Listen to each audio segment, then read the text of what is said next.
Dictation संकलन 79-80 speed 100 शब्द प्रति मिनट स्टार्ट।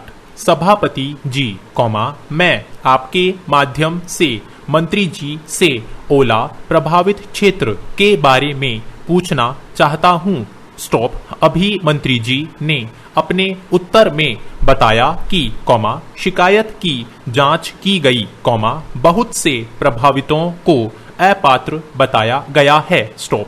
अध्यक्ष महोदय, जो जांच हुई है, वह किसके समक्ष हुई, जबकि मुख्य रूप से पंचायत का मुखिया सरपंच होता है, जनपद सदस्य होता है, क्या उसके समक्ष जांच की गई है। स्टॉप। मैं माननीय मंत्री जी से निवेदन करना चाहूंगा कि वे जांच प्रतिवेदन बता दें, तब मैं सदन में दिए गए आश्वासन का पूरी तरह से विश्वास करूंगा। स्टॉप। हमारे गांव में मसूर की फसल नहीं होती है, हमारे सूबे में टोटल गेहूं होता है, सिंचाई के लिए नहर का साधन है, बिजली नहीं है, नहर से पूरी सिंचाई होती है। स्टॉप। पैरा।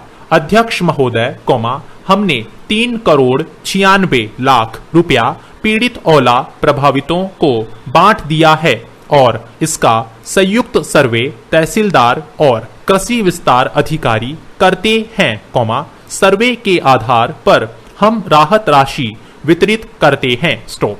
आपकी इस बात से सहमत नहीं हुआ जा सकता है। स्टॉप। पैरा। श्रीमान जी, मेरा कहना है कि तहसील में इतना भीषण ओला पड़ा था कि कई जानवर मारे गए थे, कलेक्टर का 100% मुआवजा देने का आदेश था। स्टॉप। कहीं कहीं तो 30% दिया गया है, जबकि तहसील में कहीं 10,000 और कहीं कहीं 20,000 रुपए के चेक गांव में बुला बुलाकर किसानों को बांट दिए गए, पर अभी तक खाते में पैसा नहीं पहुंचा है। स्टॉप। मैं यह चाहता हूं कि जो किसान गलती से रह गए हैं, जिनको आज तक मुआवजा नहीं मिला है, उन्हें भी मुआवजा दिया जाना चाहिए। स्टॉप। पैरा। उपाध्यक्ष महोदय, मैं बड़ी हास्यास्पद बात की ओर आपका ध्यान आकर्षित करना चाहता हूं।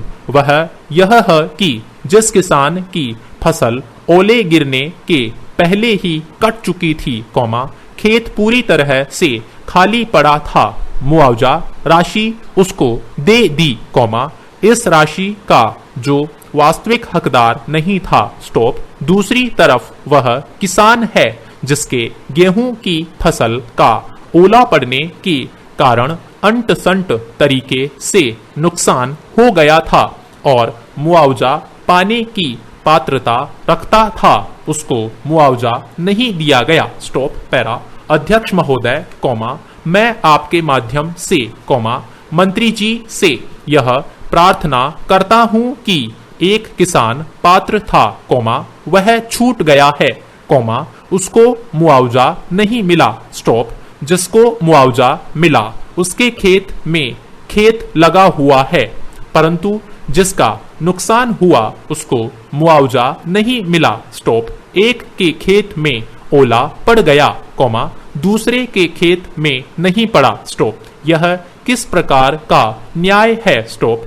पूरे 25 गांव ऐसे हैं जिन्हें आज तक मुआवजा नहीं मिला। स्टॉप।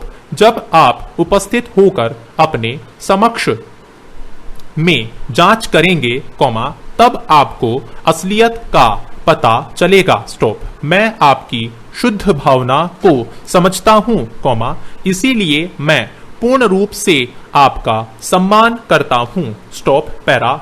सबसे पहले मैं आपको, माननीय अध्यक्ष महोदय को, उपाध्यक्ष महोदय को और सभापति जी, एवं उन लोगों को जो यहाँ पर उपस्थित हैं, स्टॉप, इस बात के लिए धन्यवाद देना चाहता हूँ, बधाई देना चाहता हूँ कि सरकार नदियों को प्रदूषण मुक्त करने के लिए एक समग्र महत्वाकांक्षी योजना शीघ्र लाने का विचार कर रही है। स्टॉप। पैरा। आज आपको मालूम होना चाहिए कि हमारे देश के अंदर जल प्रदूषण की समस्या एक गंभीर रूप धारण कर चुकी है। स्टॉप। इस समस्या को दृष्टिगत रखते हुए हिंदुस्तान की समस्त नदियों को प्रदूषण से बचाने के लिए महत्वाकांक्षी कार्य योजना सरकार की तरफ से तैयार कर ली गई है। स्टॉप। आज प्रातःकाल केंद्रीय मंत्रिमंडल तैयार की गई इस योजना पर अपनी सहमति देने के लिए विचार करने जा रहा है। स्टॉप। मुझे आशा है कि कल तक इसको मंजूरी दे दी जाएगी। स्टॉप। मैं आपको इस योजना पर आने वाली लागत के बारे में बताना चाहता हूं कि अनुमानित तौर पर लगभग 772 करोड़ रुपए आने की संभावना हो सकती है। स्टॉप। इस कार्य योजना के तहत कई नदियों के प्रदूषण रोकने के लिए और नगरों की नदियों के जल को प्रदूषण मुक्त करने के लिए प्रभावी ढंग से कार्रवाई की जाएगी। स्टॉप। ऐसा अनुमान लगाया जाता है कि इस कार्य योजना को केंद्र द्वारा प्रायोजित योजना के रूप में अपनाया जाएगा। स्टॉप। मेरे ख्याल से संबद्ध राज्य को भी कुल लागत राशि का आधा खर्च उठाना पड़ सकता है। स्टॉप। नदियों के संरक्षण की व्यापक कार्य योजना से यमुना, गंडक, कोसी, नर्मदा, कावेरी, घाघरा, आदि नदियों को भी गंगा कार्य योजना से जोड़ दिया जाएगा। स्टॉप। यह हमारे लिए प्रसन्नता की बात है कि सरकार ने इस पर अमल के लिए राष्ट्रीय प्राधिकरण और संचालन समिति गठित करने का भी फैसला किया है। Stop para. मुझे विश्वास है कि प्रदूषण रहित जल उपलब्ध कराने वाली इस कार्य योजना के दूसरे, तीसरे चरण के लिए भी गठित समिति द्वारा 235 करोड़ रुपए स्वीकृत कराए जाने का प्रयास किया जाएगा। स्टॉप। इस योजना पर जो भी खर्च होगा उसका आधा खर्च राज्य सरकार वहन करेगी और बाकी का खर्च केंद्र सरकार द्वारा वहन किया जाएगा। स्टॉप। मंत्रिपरिषद की आर्थिक मामले की कार्य समिति ने एकीकृत वन रोपण पर्यावरण विकास परियोजना को भी 100% केंद्र द्वारा प्रायोजित परियोजना के रूप में चालू रखने के बारे में फैसला भी किया जा चुका है। स्टॉप। 8वीं योजना काल में इस पर 200 करोड़ रुपए खर्च होंगे, किंतु इस परियोजना के अंतर्गत 8वीं योजना की शेष अवधि में 2 लाख हेक्टेयर ऊसर, बंजर भूमि में वृक्षारोपण करने का सघन कार्यक्रम चलाने पर बल दिया जाएगा। स्टॉप। मुझे आशा और पूर्ण विश्वास है कि इस कार्य योजना अवधि के दौरान लगभग 80 लाख लोग जो कि बेरोजगारी के दौर से गुजर रहे हैं, उनको रोजगार मिलने की संभावना बढ़ जाएगी। स्टॉप। रेस्ट। Thank you.